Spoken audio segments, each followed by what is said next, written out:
ఈయనేంది పిల్లి నతికినట్టు అట్లా నతికిండు?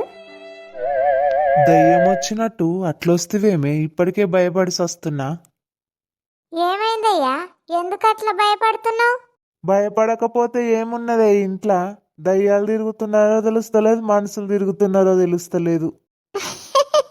నువ్వే కాదయ్యా, నేను కూడా భయపడి వస్తున్నా.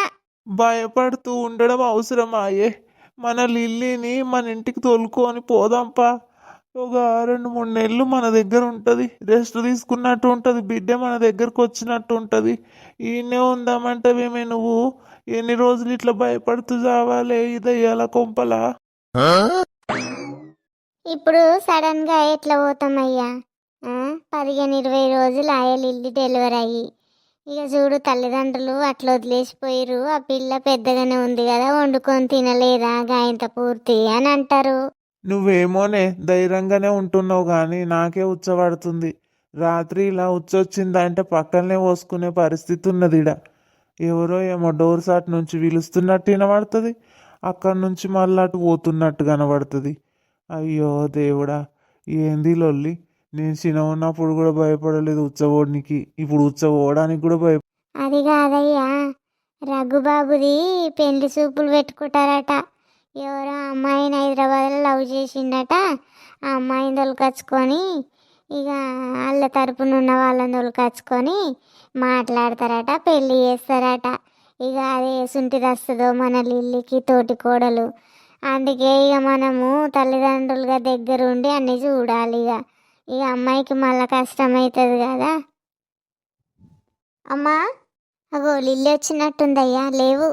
పిల్ల ముంగట ఇట్లా వండుకొని ఉంటే బాగుంటుందా? రామ్మా లిల్లీ. ఏమైంది డాడీ అట్లును? ఏం లేదు లిల్లీ, ఊరికేనే చలి పెడుతుంది కదా, ఇట్లా అందుకే నతికిన మీ మమ్మీ పక్కకు. ఆయనకు భయం అవుతుందంట లిల్లీ. ఇంటికి పోదాం అని ఒకటే పట్టు తలిగిండు. చిన్నపిల్లగానిలాగా మారం చేస్తున్నాడు.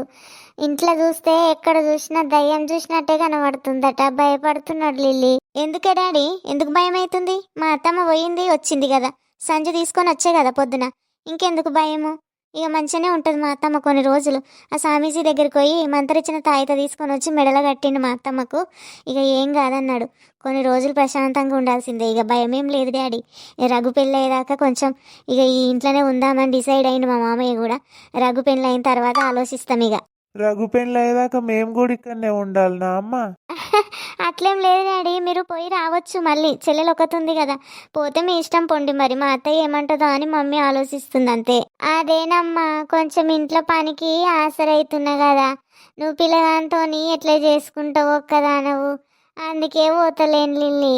వదిలిపెట్టి పోవాలంటే ఎంతసేపు చెప్పు? మీ అత్తమ్మ మనసులో ఏమనుకుంటుంది? తల్లిదండ్రి చూడు గట్ల పోయిరు అనుకున్నదా? సరే మమ్మీ, డాడీ భయపడుతున్నాడు కదా, మరి రేపు మా అత్తయ్యతో మాట్లాడి చెప్తా. మా అత్తయ్య వాళ్ళ అమ్మ వస్తున్నదంట రేపు. ఇక ఆమె కూడా జర ముసలావిడైనా గట్టిగా ఉంటుంది మనిషి. ఆమె ఏదన్నా ఆసరైతూ ఉంటుంది రే ఇంట్లో పనికి. మీరు పడుకోండి, మరి నేను సంజు రావచ్చు, ఆయనకు వడ్డించి నేను కూడా వండుకుంటా. సరే లిల్లీ, మాట్లాడి చెప్పు మరి. చెప్పినలే అయ్యా, రేపు వాళ్ళ అత్తతో మాట్లాడితే ఇక పోదామంటే పోదాం పాటు. ఇక నువ్వేం భయపడకు, వాళ్ళ అత్తమ్మనే ఇంటికి వచ్చేసింది. ఇక ఇంట్లో కూడా ఆ స్వామితోని పూజ చేయించిరు. ఆమె మెడలో కూడా ఏదో మంత్రిచ్చిన తాయిత తెచ్చి కట్టిరు. ఇక నువ్వెందుకు భయపడతావు? చిన్న పిల్లగానిలాగా చూస్తే ఎవరైనా నవ్వుతారు. ఇంత పెద్దగా అయ్యి ఉండి నువ్వు గిట్లా వణుకుతే. అదనే రావా, నీకు తెలుసాయే గా పోసి కానీ పిడ్డ లేచిపోయిందంట కదనే. ఓనికి చెప్పరే, గిసుంటి విషయాలు బయటనే పడే. మంది అయితే పల్లా నమ్ముతారే. నిజమా లింగక్క? నాకు తెలియదే. ఈ విషయము ఇక వాళ్ళ విషయాలైతే బయట పడేయాలి ఇంకక్క. దాని కౌరం వంగింది, మంచిగా అయింది. అట్లనే కావాలి దానికి. ఓ మొన్నటిదాకా తయ్యి నాడింది. ఊరందరు శుద్ధులు ఎత్తుకొస్తావు, ఈ విషయం తెలియదా నీకు రామా? ఆ? ఏం మాట మాట్లాడుతున్నావే నువ్వు? ఊరందరి తెలుసుకొని వస్తావు రచ్చబండ కాడ కూర్చొని ఈ విషయం తెలియదా అంటావు? వస్తేనే నిన్న నేను మా కాంతము ఇంట్లోకేని బయటకు పోనిస్తాదే నన్ను. నాకు అర్థం కాదు, ఊరందరు శుద్ధులు ఎప్పుడు ఎత్తుకొస్తేనే. నేను రాక 3 నెలలాయే. 3 నెలల తర్వాత ఇప్పుడే వస్తే ఊరందరు శుద్ధులు ఇంకా ఇక బయట పడతాయి చూడు ఒక్కొక్కటి. అవునే, నిన్ననే కదా నువ్వు వచ్చినావు. నాకు మొన్న వచ్చినట్టు గుర్తున్నదే. ఈ కళ్ళుల మనవాడ కళ్ళు తాగితే అందులో మందు లేదు, మతి మరపు వస్తున్నదే నాకు. అది నా బిడ్డను ఎన్నో మాటలు అన్నది, అది నా చేతులు అయిపోయినట్టే. ఇక సూటిపోటి మాటలతోని దాన్ని ఒడిచి పొడిచి పెడతా చూడు. అదనే గీడేవాడే బుర్రున తీసుకొచ్చి మన ఇంటి ముంగ టాపిండు. మేడం, మీరు అన్న ఇంటి దగ్గరికే వచ్చిన. ఇక్కడ యాప చెట్టు ఉంది, 2 ముసలోళ్ళు కూర్చొని ఉన్నారు. మీరు ఇంకా ముందుకు రమ్మంటారా, ఇక్కడే ఆగమంటారా? ఒక్క నిమిషం ఆగండి, నేనే వస్తున్నా అక్కడికి. అదనే ఎవడో బండి మీద వచ్చిండు, వాటితో ముచ్చట పెట్టబట్టే వాడికి ముసలోళ్ళు ఉన్న దగ్గరనే ఆగినా యాప చెట్టు కాడ దాకా వచ్చిన. ఇంకా రమ్మంటావా, నువ్వే వస్తావా అని అడుగుతున్నాడే వాడు. ఎవడే వీడు? వాడు చూసినావే వచ్చిండు, ఫోన్ చేసిండు ఆ పోరికి, ఇడికి రమ్మన్నాడు. రాగానే కవర్ ఇచ్చి పోతున్నాడు. ఇక ఈ కాలం పోరలంతే, ఇక ఫోన్లో పెట్టిరంటే మూతి ఇనదంతా కాదు. అగో ఏడున్నావు, ఈడున్నావు, ఆడున్నావు, తిన్నవా, పన్నవా, లేచినవా, ముడ్డి కడుక్కున్నావా, ఏగినవా, ఇక ఇవే ముచ్చట్లు.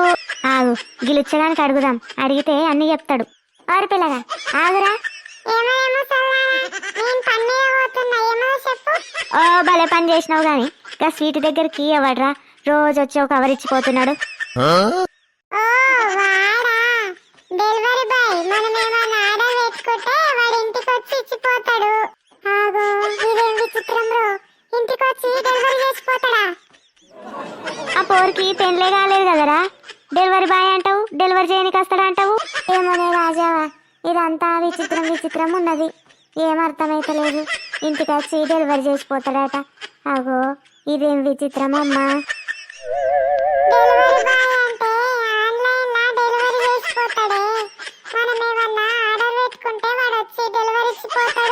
ఏమోరా, ఇప్పటి పిల్లలంతా ముందే ఇదైతున్నారు. పెళ్లి కాక ముందే డెలివరీలు చేయించుకున్నాడు, డెలివరీ బాయ్లు ఇంటికి వచ్చుడు. ఇదేమోదో ఏమో, మన ఊరు కూడా మొత్తం చెడిపోతున్నది పో.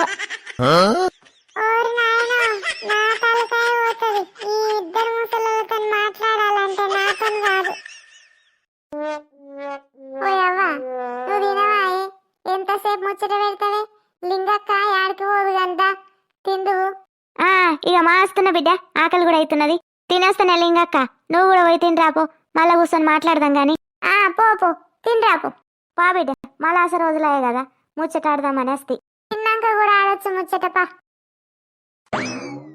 ఇక చూసిరుగా దోస్తులు, వీడియో ఇది. ఇక గల్లీ పోరల ఛానల్లో చాలా రోజుల నుంచి వీడియో పెడతలేరని అడుగుతున్నారు కదా. ఇక వీడియో అయితే రోజు పెట్టకపోయినా 2-3 రోజులకు ఒకసారి అయితే ఖచ్చితంగా వీడియో పెడతాం దోస్తులు. జర వీడియో చూసి లైక్ చేయండి, షేర్ చేయండి. ఎట్లుంది అనేది మీ మనసులో ఉన్న మాటలన్నీ కామెంట్లలో చెప్పుండి. మరి వీడియో చేయాలి.